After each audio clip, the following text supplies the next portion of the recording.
Beauty Time salonlar şəbəkəsinin rəhbəri Könül Həmzəyeva barəsində cinayət işi açılıb. Qafqaz İnfonun əldə etdiyi məlumata görə Könül külli miqdarda dələduzluqda ittiham olunur.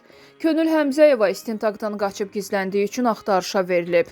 Hazırda Xəzər rayon polis idarəsində istintaq aparılır. Qeyd edək ki, bir ay əvvəl tanınmış influencer Fidan Zeyn və Azərina da Könül Həmzəyevadan şikayət edib.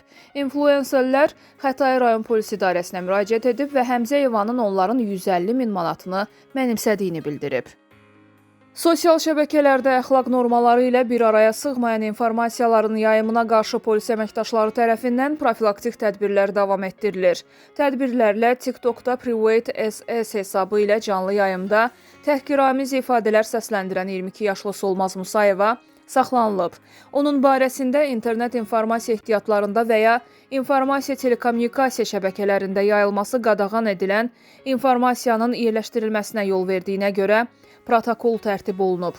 Müvafiq qərarla Solmaz Musayeva inzibati qaydada həbs edilib.